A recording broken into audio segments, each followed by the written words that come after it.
بسم الله الرحمن الرحيم. الحمد لله رب العالمين حمدا ثم الصلاة والسلام على أشرف المصطفى صلى الله عليه وعلى آله وصحبه أجمعين وبعد. Donc هذه من إن شاء الله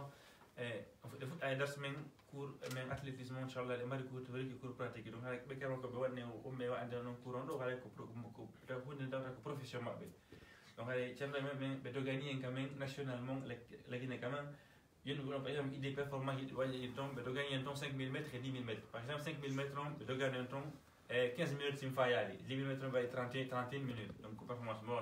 donc c'est une grande chance pour nous, Inch'Allah, opportunité de gagner.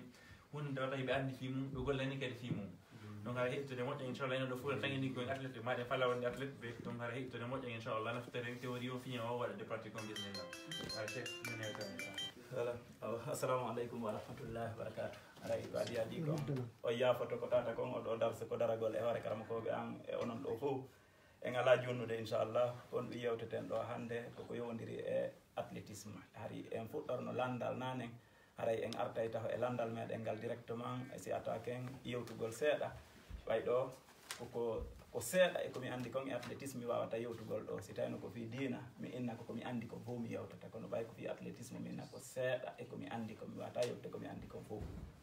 haray mi landino nanen mi wi ko wiete kon athlète ngasara en fo en andi ko ni athlète est ce que en fo ko en athlète kanu wodi yimbe tawbe ko ben don tu woni athlète joni non bata nangudo e votugol tawbe ben no hooli en fo ko en athlète haray be wawi townugol jongo.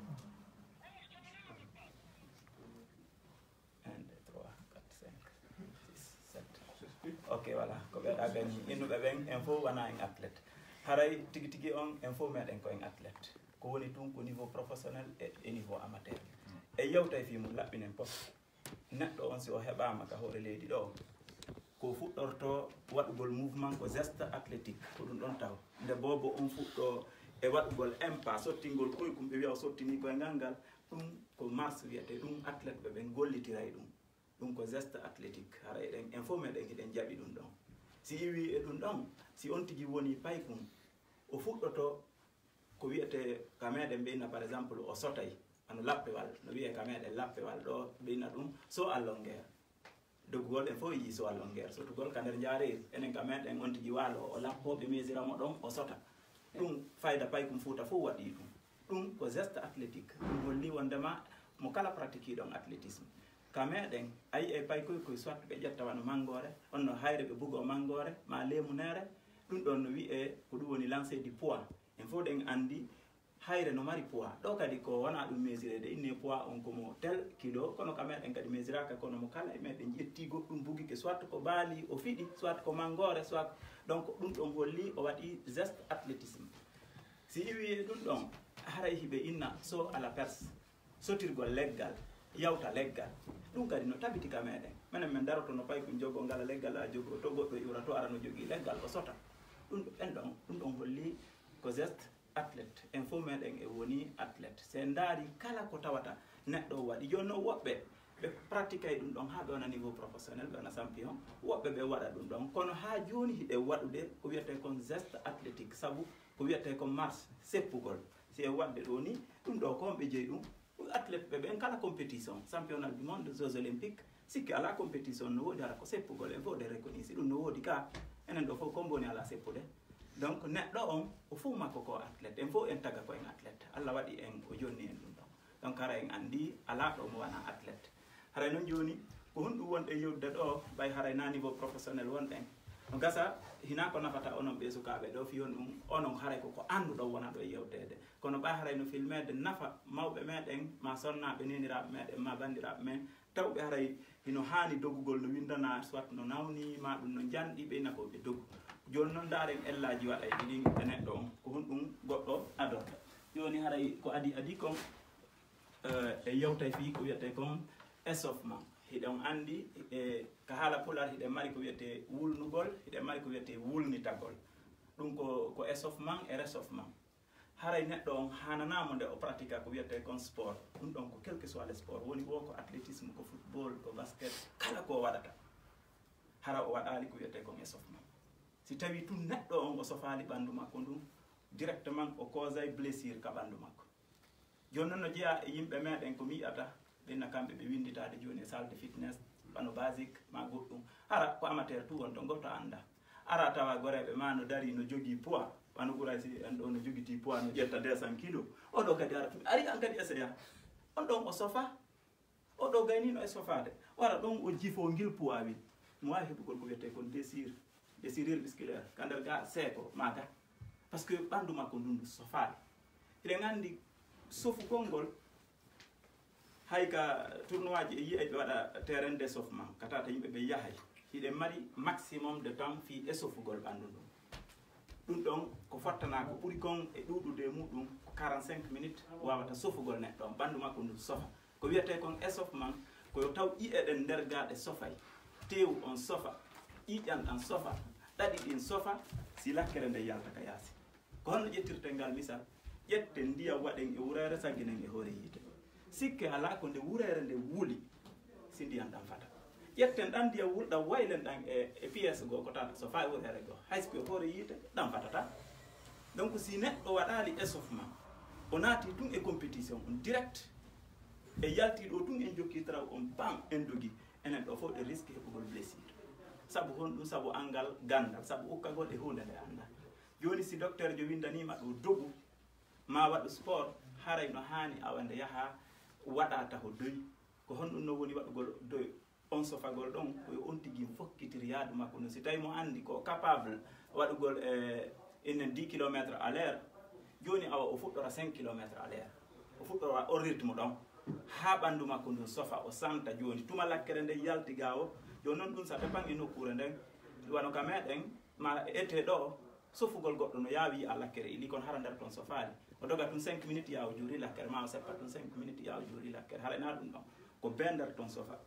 donc innen ko be on tigui ƴetta wano ka hiver ɗo 45 minutes haray mo trottinude hara mo waɗi mo dogirde doy si ɓandu makko ndun sofa so natana activité ko woni wo ko woni si koye salle de fitness innen so on tigui ari wata ƴew directement e tapis ji ɗin o waɗana ɗi ɗon 10 km à l'heure o fuɗɗo accélérugol watta o yahu o ƴawa e véloru o fuɗɗo directement pédalugol ka kala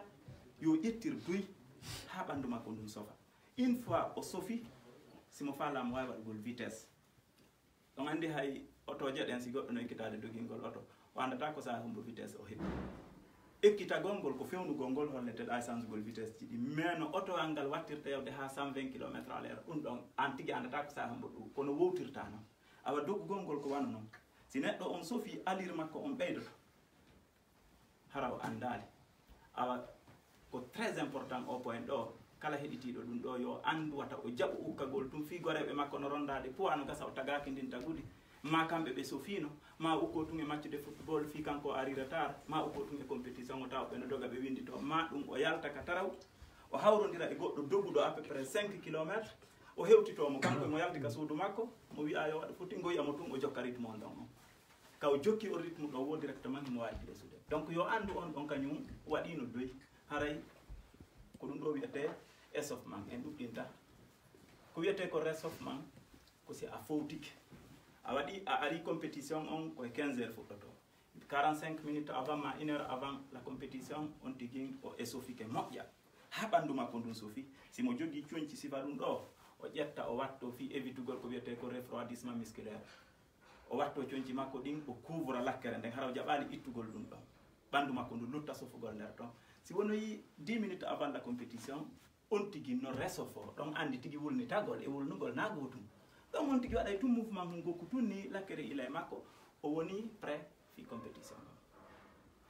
on tigui kato o ñama 3 heures avant l'activité sportive ɗum kadi on tigui kato ñama ko nanditata spaghetti en tout cas pâte ko tawata wawa jogitagol tissu musculaire ji ɗi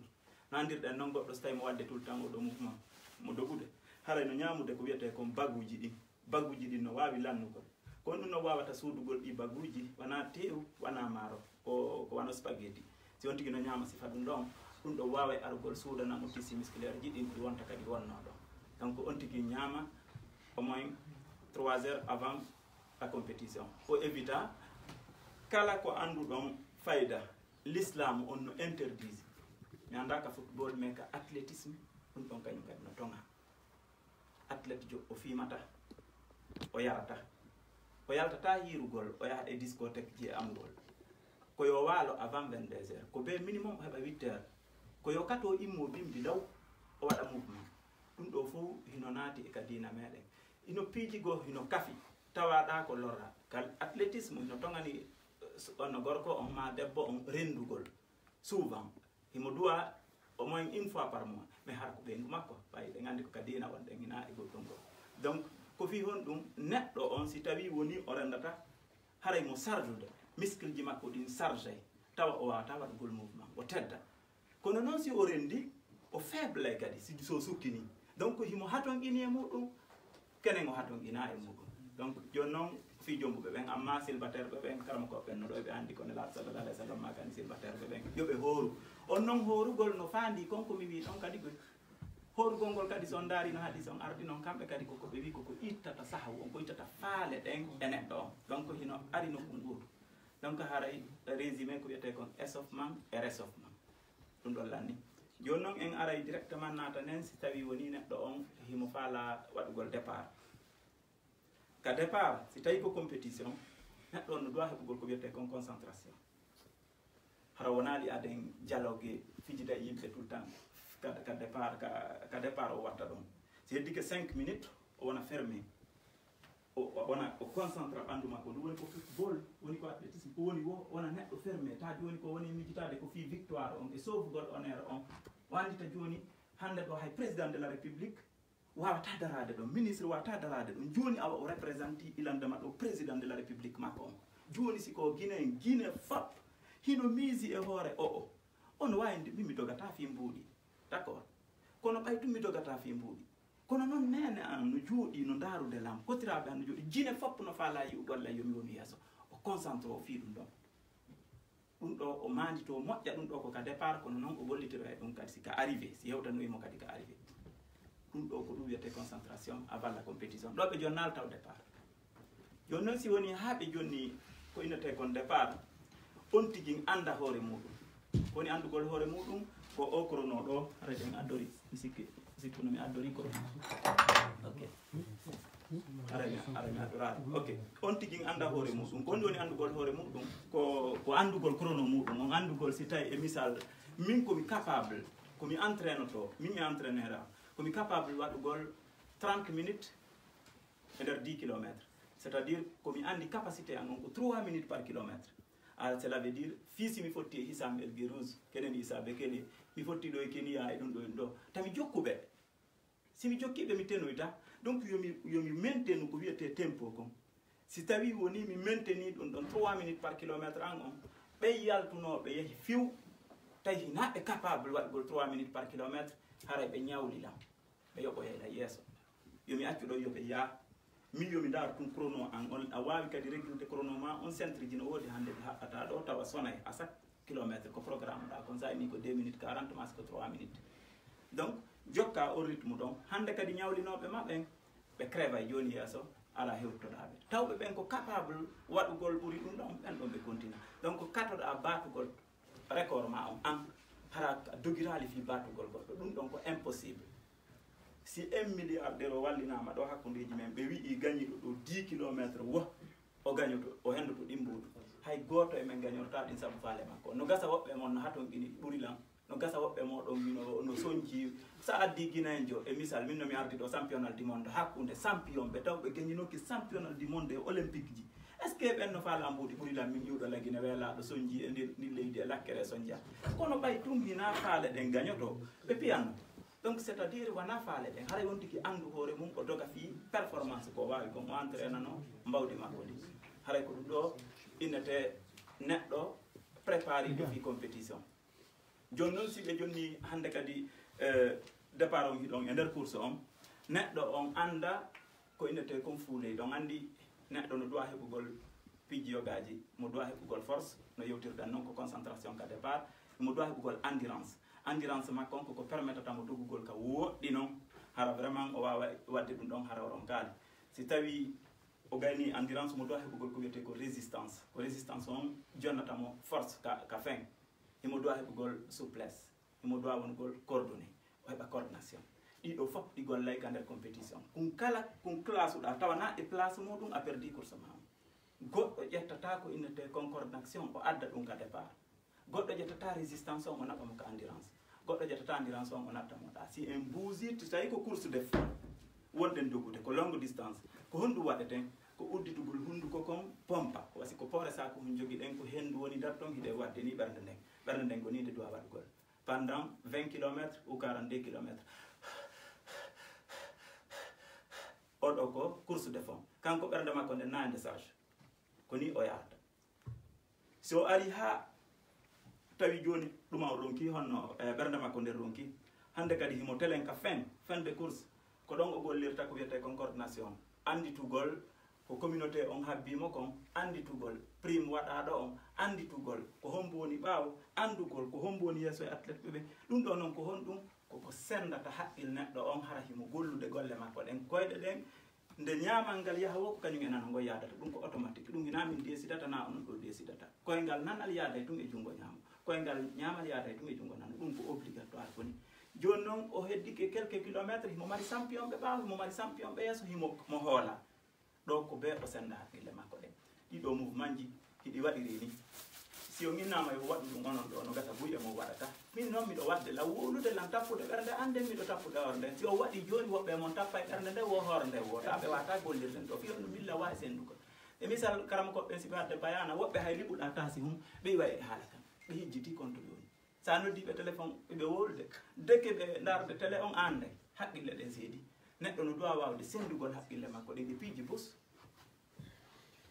o anda ɗum ɗon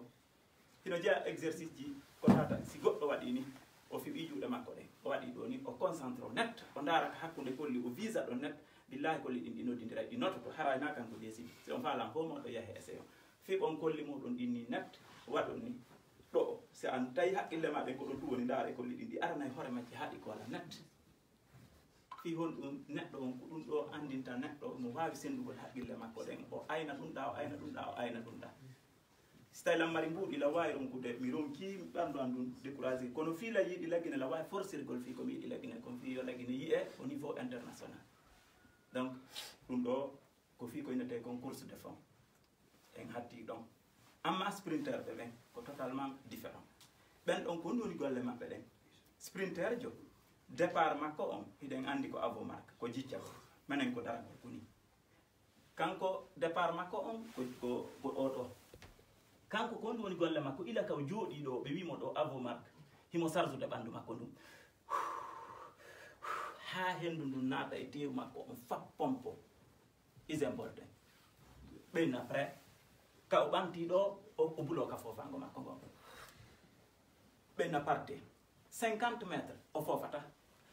himo fermi ɓandu makko ɗum ko fofu no nanen kon no fermi par ce que o fofay tum ɓe feƴƴa o fofay tum ɓe feƴƴa ko ka 50 métres so yiimo toujours o waɗay ni ko fofugol woni ndaaremo simo dogude o hewtay ɗum ɗo o rela o décharge complètement ko charge non kon haray ɗon sa ndaari si tawi ko 9 secondes o watta tawi ko telen ka 4 secondes o foofu himo katade noon joni konko charge ɗo yo naɓumo joni o wiida ɗum ɗon no si a ƴetti poore sakum a hebbini ballon a hendike ballore nde a wuttide ha nde heewi tef waɗani puusa haalanna donc ɗon ko force ɓeɗo kamɓe koni ko ɗum waɗi so yi sprinter jo on taw honɗum taw ɗum ɗo no jandi ɗum ɗo no jandi ɗum ɗo no jandi par ce que kanko ko contre hendu ndum o dogata hay a yeyɓe tun tawa kamɓe ko ɓe ɓe rondo tew on menen koni wana yo ɗum ɗo teddu ko wara on tigi no sewi ko ɗum ɗo innete sprint ko ɓen kadi waɗata koyɗo relais no andirɗen noon sprinter ɓe ɓen relais hiɓe mari 4x100 ɓe mari 4x400 si Amérique ko nayo France ko nayo la Guinée ko nayo départ on hiɓe arde ɓe jooɗo joni noon technique hoyno e muɗum hiɗen andi ɗe mari zone de transmission on komo 20 métres hiɗa wawi reculgol 10 métres hiɗa wawi avance gol 10 métres woni 20 métres joni noon la Guinée no mari athlète ɓe nayo kono Mamadou ko kanko ɓuuri forude si wi ɗon Amadou ko faible Ousmani ko faible kono on ɗon kadi mo sitti hiɗe mari innen Abdourahmani ko kanko ɓuuri yeɗɗude nder la Guinée fo mo ɓuuri kadi o ka départ joni noon ƴetten ɓurɗo forude on waɗen mo ka fin ƴetten hikkuɗo ɗon ɓurgol forugol ɗon waɗen mo ka départ ƴetten faible ɓe ɓen ɗiɗo waɗen ɓe hakkunde fi hon ɗum no mari important no mari explication par ce que ɓe ka hakkunde o yii si tawi o foruɗo jonnama départ ka 100 métres himo mari droit avanceugol 100 métres andi woni 110 métres donc hande kadi heddanike oya combien 90 métres on mo faible le donc ko honɗum ɓe watta so haynike oyano arde o avance woni ni wara o habboramo ga o avance 10 métres on oya arde vitesse mum on ɓe heeɓi avance o to kadi ɓayno foori ɓuurimo himo mari droit rekkilgol 10 métres on ton kadi rekkilanamo 10 métres heddanike mo 80 métres ko waɗayno 100 métres kon o wawa joni wadde ɗum e nder 80 métres o jonna record moƴƴo ɗo ɓe lanna course maɓɓe on hara hiɓe mari kadi tactique no ɓe jaɓirta témoin on hiɓe mari yewtere hakkude maɓɓe sikoye pular sikoye soso siko e anglais ana américain ɓe ɓen hiɓe mari innugol fi hon ɗum fi taɓe yeƴƴito par ce que yeƴƴitagol waɗani témoin on ko perdi tan 3 secondes a perdi ɗum tinna joni noon si américain jowi ɓa hop an ko jungo ma gon ɗum haɗa andi ko équipement on noon nangara le on aɗa continue déjà waɗa o tawɗa dogude ka o hewtiɗo o an anangi course ma on ko ɗum waɗi amérique perday toujours chaque fois ɓe liɓay koy ko ɓuri ɗuɗde kon sondari ko kamɓe woni champion du monde mais chaque fois ɓe liɓay koy par ce que athlète yo dogay hara wa hewtade donc kenen si ɗum ɗo yani équipe on disqualifiama ɗum ɗo ko relais 4 fois 100 et 4 fois 400 fo muɗum ko wana noon ko inete demi fond ko ɓilandema 800 1500 3000 ɓeɗo technique maɓɓe on ko demi fond hiɗen andi ko demi sprint hiɓe mari fof ɓe waɗay course de fond ɓe waɗay course de vitesse donc kamɓe ƴettay technique ji ɗin ka kala seeɗa on ɗon en ala natande hiɗen mari ko inete kon saut à longueur ɓeɗo kañum kadi hiɗen andi saut à longueur hiɓe mari ko innete triple saut ko foulée bondisante à 3 métres ka sotata donc si tawi woni ko ɗo woni ka sotata a ari ha ɗo heddiki 3 métres ko ilandema ɗo waɗata foulée bondisante siko ka terrain e waɗe foulée bondisante ko sortugol ngal ɗo koye ngal ara ha ka fewdo ka tindema ngal ɗa kadi ara 3 fois sota joni noon si neɗɗo on soti si o yano yi ka jaariri ko kala ko luttiti ɓaawo makko e makko ko ɗum comptete ko ɗum mesurete awa si on tigui soti 10 métres o yano yi hoore nden arti ɓaawa o perdi donc ɓe ƴetta ilaka hoore nden ari ɗon ko ɗum waɗi ko ya sotu yaha a fo juuɗe ɗe wo ɓaawo ngu wo a fo puusa kadi hoorema no yaara yeeso par ce que si ko ɗum ɗo sakkiti ɓaawa koye la ɗon ɓe mesureta ko ɗum yo toon sotoɓe ɓen si ɓe yani ɓe kilisa hoore maɓɓe kadi ɓe puusa fiwɓe yaara yeeso si ngo jungo tuyyantiri ɓaawo ga ko sotuɗa ko ngo ko ngo ɗo ƴettoyte ka arrivé kadi ko wanno noon minen kadi si meɗen doggude ko sakkiti ko hoore nden ko adi natude kon ko ɗum ƴettete si arrivé woni séré ka 100 métres fappo naati di ko haysi ko leeɓol gotol ɓurti waɗi ko on ɗon ko ɗum waɗi men fappo ni men natirte sa min heddori o 100 métres fappo ni woni wadde ayi woɓɓe no yana few woɓɓe no yana few min mi yani sangaredi tawi mi ala heɓude nomi gagnota min e champion jo on min ari ha ka fin goto ala ittude leeɓol e o yaa kono nde mi towni o ko wano ɗon ha koyɗen no ƴettotude no wallude ɓay min hewti men fof min soti yamigol amen kadi min glisse kadi hoore amen min yaari kadi yeeso ɓe ƴettimo premier par ce que kankon no champion laggina on sahi min mon deuxiéme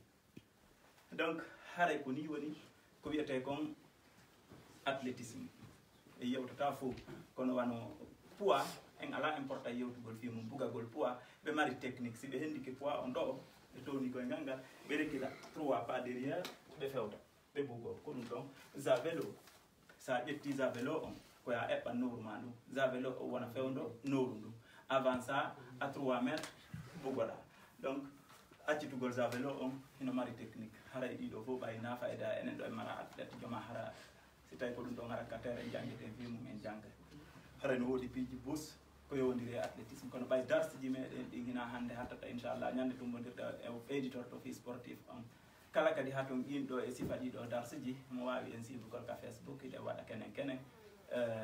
masi en tumbodiri e wawi kadi landitade faalaɗo kadi waɗde athlétisme o so contacté lan harilan mari contact club ji belgique ɗinɗi fof majji fi winditagol ko honno winditorte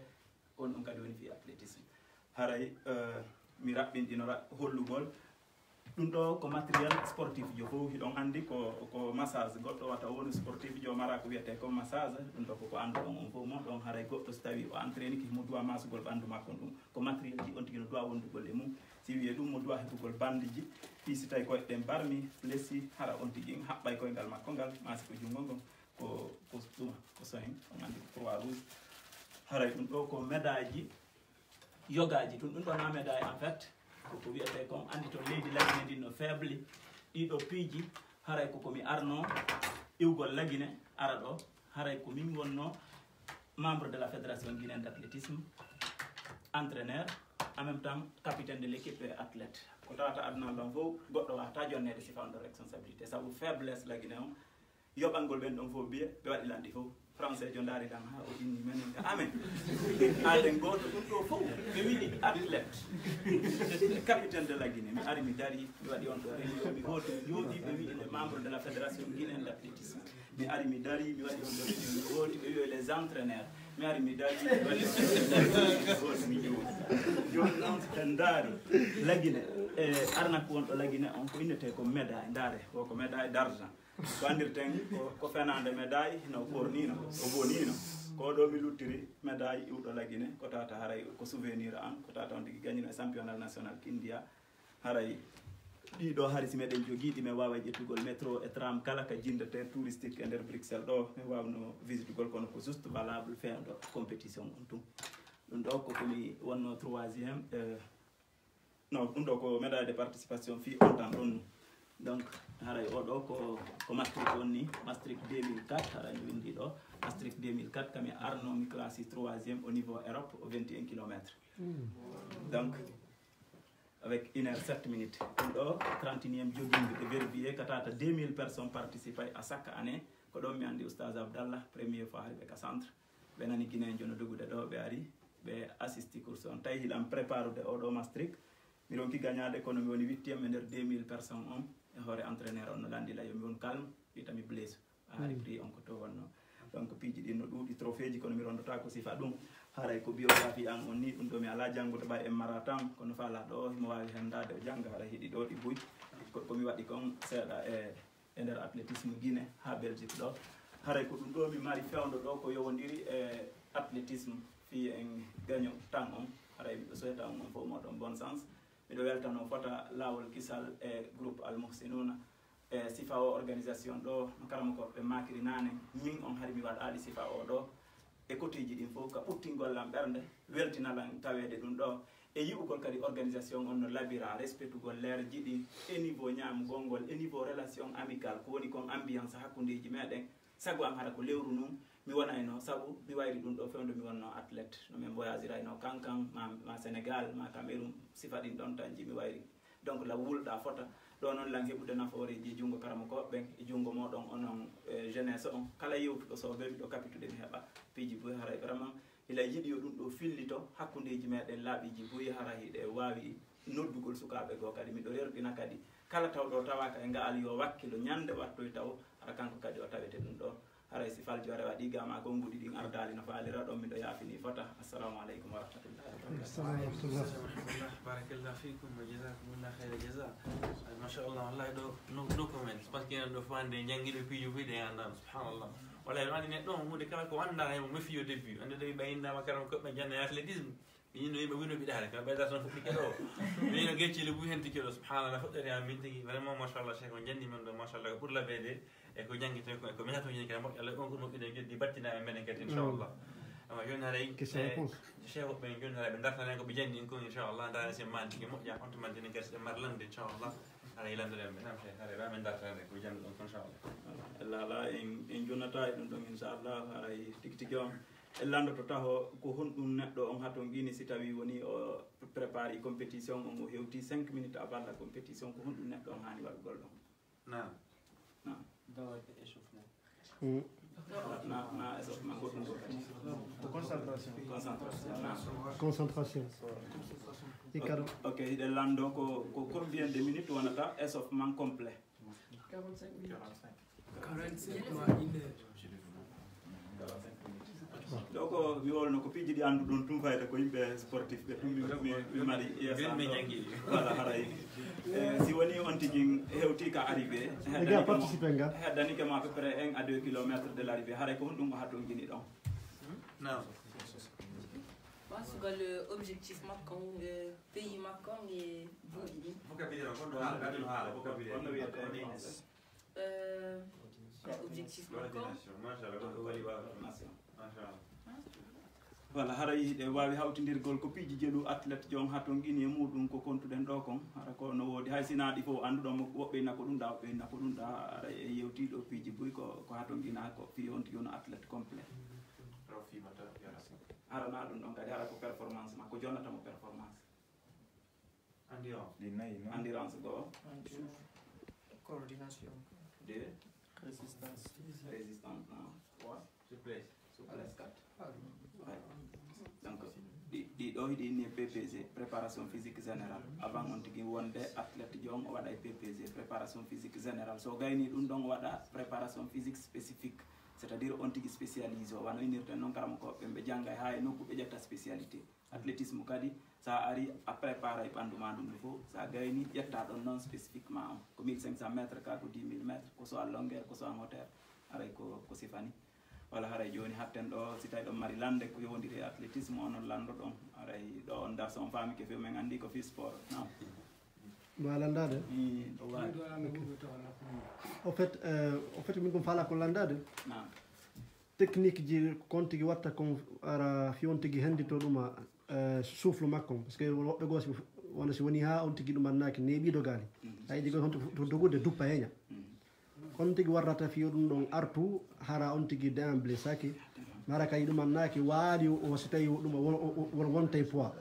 ɗimmum ɗum kadi ko fi ko honnoon tigi ko honno on tigi hani wadde fi on tigi ɗuyto hara nawigol andi woɗɓe goɓe waɗa sport fi maintenugol woɓɓe goɓe waɗa sport fi perdre poids